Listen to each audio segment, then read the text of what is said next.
friends, I am Rick, and this is your seat at the table, and it is a wonderful Saturday morning here in Des Moines, Iowa, where I'm at.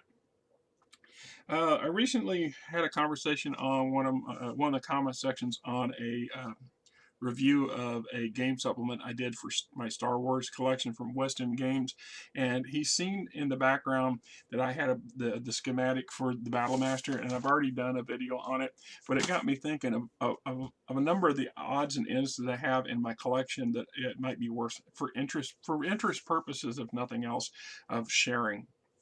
And so, and one of those things that I was a member of in the 80s was something called Mechforce, and this was a club and that run by FASA, and you pay. It was a paid membership, of course, and you got a quarterly newsletter or newsing called Mechforce, which is what we're looking at here. And it would come just like this.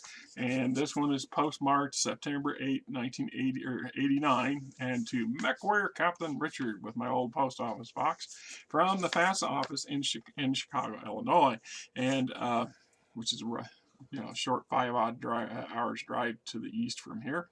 This particular one. I had a whole stack of these things. I had quite a few for a number of years, and probably easily stacked this thick of them. And I, honest to God, do not know what happened to them. I know that I moved a number of times, and some of my old stuff would get put into storage boxes. And once they got into those old trunks, I really didn't get into them very often. And then there was some stuff that got some water damage because there was a brief window when I moved back to my folks, and I was living in the basement. I moved in and I'm one of those guys that moved in and out of my parents' house way too much. I lived with my parents way too much, and I let them worry about things, and I had to learn hard lessons as I got older. Anyway, I was also an avid player of BattleTech at that time. It was mostly the tabletop. MechWarrior was still fairly new, but it was gaining traction, and I got into it as well because I've always been a big RPG kind of guy. So anyway, we're looking at our 20th almost anniversary. A few years ago, we promised a gala 20th anniversary issue looking back at the past 20 years of the Inner Sphere. Breaking news has pushed us aside for the past few issues, but we're now ready to present our 20-year retrospective. Please note all opinions, blah, blah. So we got an entry for Romano Leal, Thomas Merrick, Melissa Steiner. Hans Davion is a pig, and now everyone is beginning to realize it. With this statement, Aaron Sandoval bluntly summed up the dissatisfaction of many Federated Sun citizens at the actions of their once revered leader. With the devastation of the Fourth Succession War still crippling scores of worlds, the economy elsewhere stagnant, heroic Hans is now seen to be simply another flawed human being, etc. And so we go on to some more about Hans, and then Takashi Kurita, and Hakan Magnusson, and Candice Liao. Got an entry here for Starlink type technology coming. So it talks about the Federated Suns has announced that will soon begin production of mechs using components derived from Starlink era technology. This breakthrough is apparently part of the legacy of the Grey Death catch, a Starlink era library discovered by Grayson Death Carlisle and his Grey Death Command Legion on the planet Helm. Further, henceforth known as the Helm Memory Core. Researchers at the NASA have worked to interpret the information from the hidden library for decades since its discovery, etc., etc. So we got the fall of 3030, the Kurita offensive threatened the sky during toward the end of the Fourth Succession War. Months of reeling from Commonwealth offensive, House Kurita hits back with a vengeance. Fall of 3030, peace treaty ends the Fourth Succession War. All the primary houses except House Liao signs the peace treaty overseen by Comstar, and House Liao's response is, since we were the primary victims, we are not going to sign this thing and legitimize these people, what they did. Spring of 3031, the tarnished glory, the cost of the Fourth Succession War, blah, blah. Fall of 3029, the follow-up. Have you seen me? A member of the Inheritors organization, Handel Corinne, reported in 3029 he dreamed of the destruction of the successor states in which a multi-headed beast, the Inner Sphere we suppose, was attacked by a fanciful mech. He woke to find he had drowned the mech in his sleep. Many members of the Inheritors saw this as a prophecy of the Inner Sphere's destruction by periphery forces, and that the Inheritors should work towards this future. Others saw it as a warning against eating too near bedtime. It's been 20 years and we haven't seen this mech yet or any major force from the periphery. We haven't even heard from the breakaway branch of the inheritors in years. 20 years is just a twinkle in the eye of eternity, however, and we will keep you posted for any developments. In the meantime, if you see this mech or any multi-headed beast, let us know. But first, tell your doctor. All right? This is one of the earliest hints. They started dropping hints about late 88, early 89 about the pending clan invasion. This is when they start to prep everybody and get everybody interested in the possibilities of yet the next once, because now the Fourth Succession War is wrapped up, and there's yet to be the 3039, so there's still some time yet. They haven't pulled the trigger, so to speak, on the clans, but it's coming. Comstar to Armit Station, summer 3030, heir to the Federated Commonwealth is born. That'd be Victor Steiner Devon. Spring of 3031, Romano Leal assumes the leadership of the Camelian Confederation. In 3040, Katrina Steiner dies in bed. Then we get to Mechforce rankings. I looked through here and mine's not in here, so there must have been one of those eras where I didn't send things. That was one of the things that got me involved in the Mechforce outfit in the first place. Was I was trying. You need, according to this, to start a chapter, you need four paying members, and then they will officially recognize you, your group, as a chapter. They'll send you some documents and a fancy, this, that, and the other thing. It's not like the RPGN. Yeah, RPGA, and I got the plaque. Ironically, the plaque is sitting over here to my left, propping up the arm that's holding my down view camera. Anyway, I never could get enough people together to would agree to join the Mechforce organization and to play on a regular basis, so I could participate in a larger scale that I wanted to.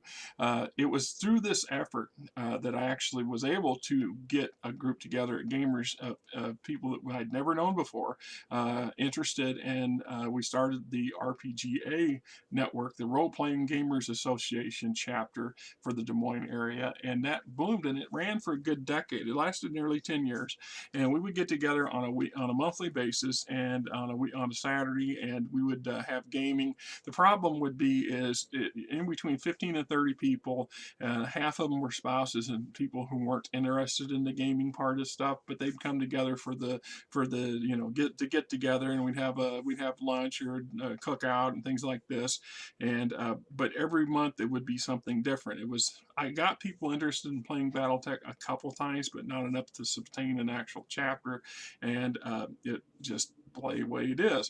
Anyway, our group was also got involved in a local convention called Demicon, and we sponsored and ran the gaming rooms in the basement, the lower level, as well as acquiring prizes to give away to game winners. And I have a huge stack of pictures from those days, and it's proof positive that we were in there and did that sort of thing. Anyway, eventually the thing kind of fizzled out, and I don't know, it just fell apart, and I stopped going, and it is what it is.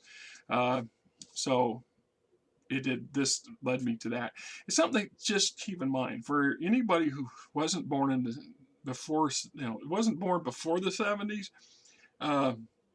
Or wasn't born after the 70s. Those of us who were born earlier than that, we didn't have access to the internet and social media that we have today. Even in the late 80s, the very early 90s, it was very crude, very expensive, and kind of exclusive. You really had to have an expensive piece of hardware, computer-wise, and your monthly service. It wasn't a monthly service; you were paying by the hour, and in the original days, sometimes by the minute. I remember one bill in early 91 when I was on American Online, and they charged $2 an hour, and I had an $800 plus phone bill by the end of that month, and you had to learn to ration it out. You could only afford $50 a month, and you had to figure out how to do 12 hours or 6 hours a week, and make everything count. And of course, you now know the grand difference that everything is, and so on and so forth. But in order to make connections with people and players that were outside your specific group, you really only had word of mouth. You could put notes and little flyers and stuff up at your local game stores, because most of them usually have a little bulletin board I've noticed a couple, the newer ones here in town don't seem to do that no more, which is because of this stuff, I'm guessing. But the old days, they almost always seem to have at least a spot somewhere you could tape up something, if nothing else.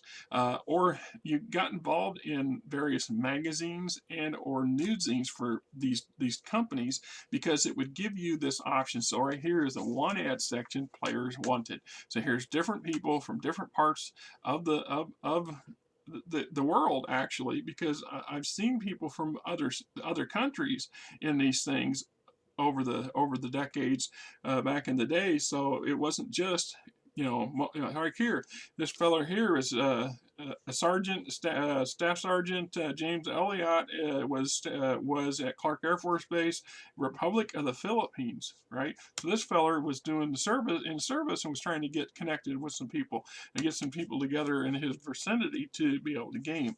So anyway, that's what made these things so interesting and so valuable and so necessary. And like I said, I'm sad that this was the only one that I have that survived, and I'm grateful that this did survive, because hey, it's proof that I know what I'm talking about, and this sort of thing did exist. And for you guys who remember this stuff, hey, sign on and chime in on it. Did you still have yours? Were they useful for you? Because a lot of the material in here were lead ups to the source books that hadn't come out yet, that the game company was looking at sourcing, or the novels that they were looking at creating, or there was occasionally little gems that would crop up in these sort of things that never made it into the official canon books. But that doesn't make these any less non-canon. These were produced by the same people that produce the game systems. Just pointing that out. It is the way it worked back in the day. Till next time, this is Rick, and I hope you guys have a great weekend.